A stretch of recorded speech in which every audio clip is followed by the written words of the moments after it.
Hello everyone, welcome back to another episode of r/slash Tales from Tech Support. In today's episode, unlimited replacement iPhones. Not. Project management seems a lot like cooking a banquet. Delete my drunken text message. What I do each day. Before we get started, make sure to subscribe so you will never miss a video. So let's get started. Unlimited replacement iPhones. Not. This story revolves around a site manager at a smaller site out of town. You know the type that I am talking about. He is the king of his small hill, and it is critically important that he has the latest and greatest everything, including his iPhone. Now our company policy is that you can ask that your company-owned iPhone get replaced every 2 years, but that is not good enough for our king of the small anthill. Manager, I need to replace my iPhone. Me, what is wrong with it? Manager, nothing. I just want it replaced with the new model that just came out. Me, check his recent upgrade date. He just joined the company last year, so of course, we got him a brand new one 9 months ago.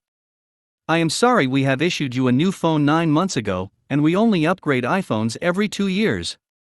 I will send you a copy of the policy if you wish to take it up with your boss. So I basically send him the employee handbook and list the page number and section of the phone policy. This might have been a bad move. Fast forward 2 weeks later, Manager, I need to replace my phone, and I just opened up a help desk ticket. Me, manager, we just went over this. We cannot replace your phone. You. Manager, you don't understand. It is damaged. I accidentally dropped it. Me, oh well, that is different. Policy states that the company will replace an accidentally damaged phone one time for the employee with regional managers approved. Manager, yes, and before you ask, I have already talked to the regional manager, and he has approved the replacement. I am forwarding you his email.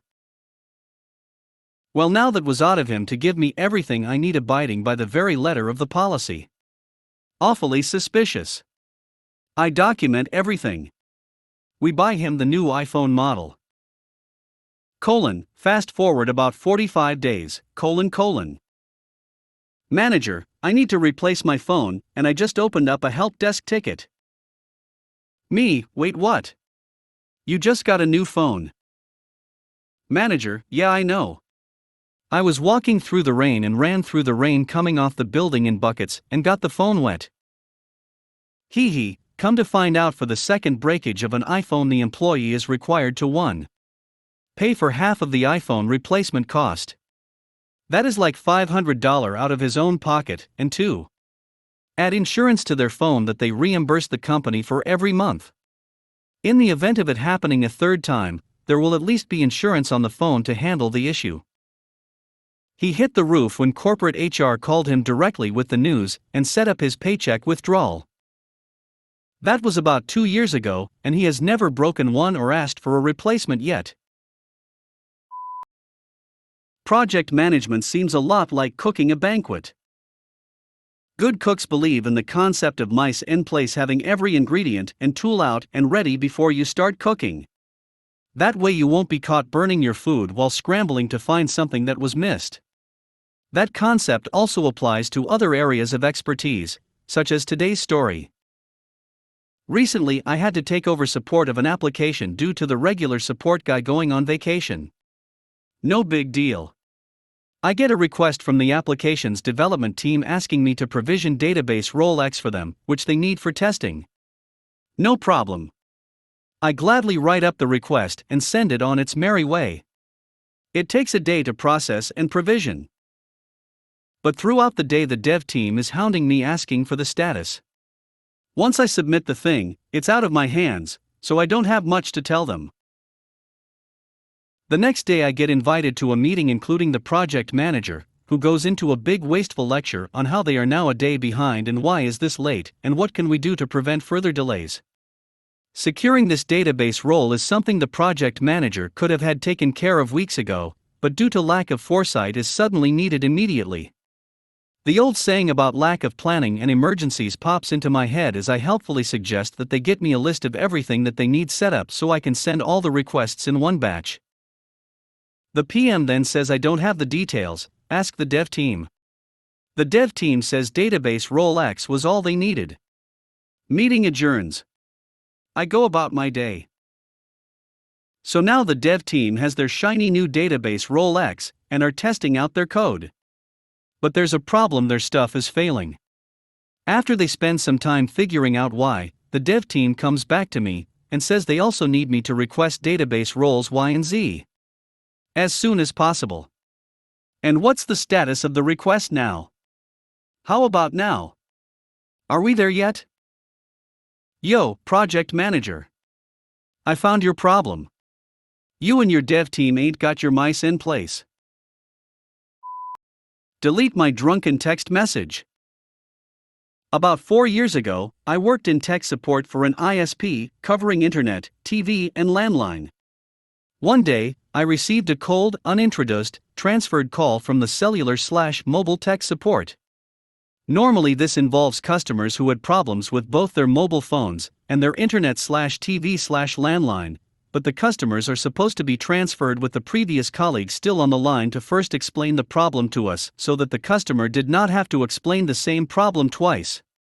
Since I saw my colleague immediately put the customer through, I knew this was probably a very annoying customer and the problem was very likely not in my domain. Me, good morning, this is my name from ISP. How may I? Customer, you are the 6th person I'm talking to now. Me. I'm sorry to hear that. Customer, that's what you all keep saying, but no one is helping me. Me, well sir, I hope I can solve your problem. Could you please explain? Customer, I've told you this 5 times already. Me. Sir, please lower your voice. This is the first time I am speaking. Customer, I sent a text last night that wasn't meant to be sent. I want you to delete it and give me back the money I've paid for it. There it was. Not my domain. But rather than sending him back to the mobile tech support so he could yell at another colleague, I decided to try to explain why that was not possible. I had dealt with plenty of customers before that were absolutely livid, and was pretty good at calming them down. Me, so, from what I understand, your phone somehow sent a text message that was not supposed to be sent, correct? Customer, no. I got drunk and sent it to my friend and I can't have him read it. Delete it now before he wakes up. It was almost noon at this point. Me, I'm sorry sir, but if it's a regular text message you sent, it's not possible to delete it. Customer, if I give you his phone number, you can. Me, I'm afraid we can't, sir. It's just not possible. Even if we had the technology for it, which we don't, we still couldn't delete something off our customers' phones without their consent. Customer. Then I want my money back for the text. I couldn't look up anything about this bloke's mobile package, because our department used a completely different computer system than the mobile department. Me, do you have a monthly package, or do you use prepaid phone credit? Customer, oh my God. Look at your computer screen. You have my details. And now I was getting impatient.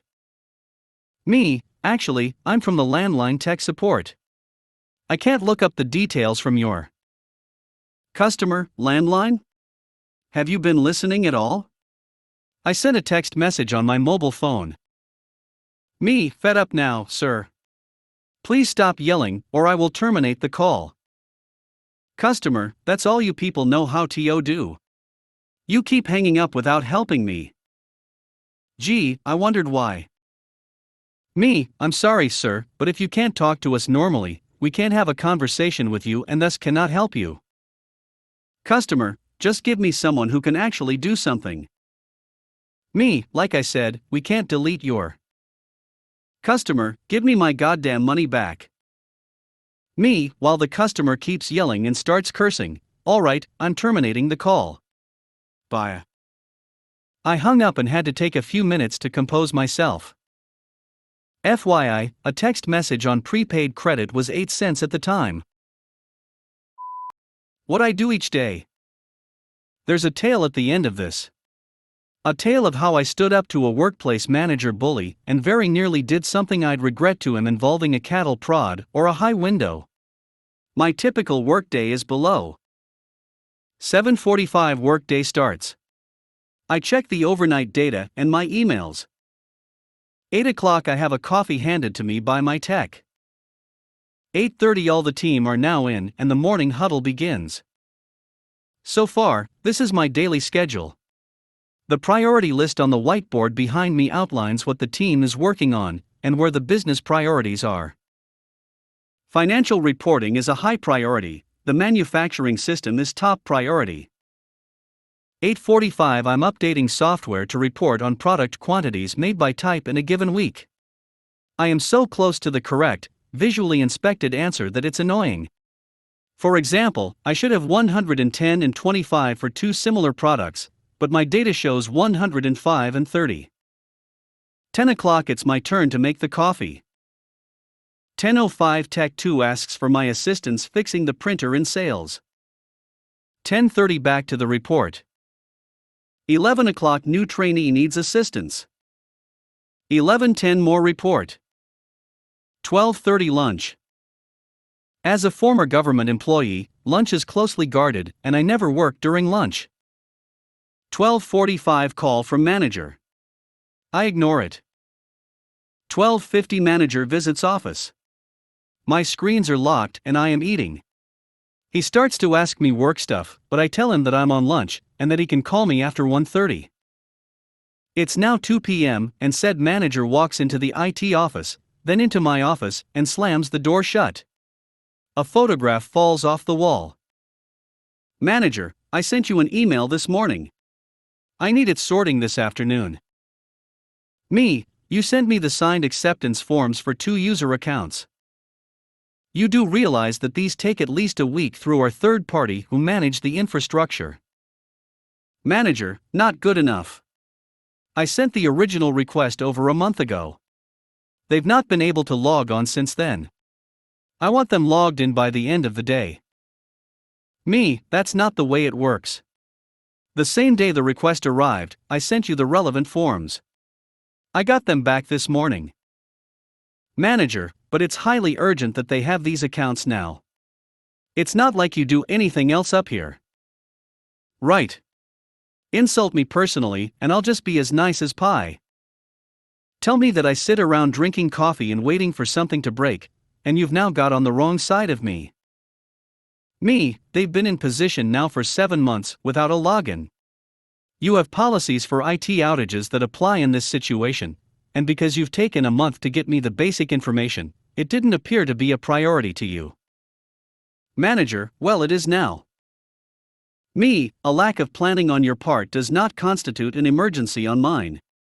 You left it this late, but I have more pressing matters, such as the MD's financial report and the accountant's asset report and a trainee to supervise. If you'd organized this earlier, it would have been done earlier. Manager, so you're refusing? Me, no. I'm saying that you didn't bother to give me the basics on time and expect me to work miracles. It's not going to happen, and it will still take a week to do. The MD has told me where my priorities are. Any problems, speak to him. He was actually muttering to himself as he left the office, and the MD, and I had a good laugh about it later. He, the MD, told me to give it a couple of days before sending the request through.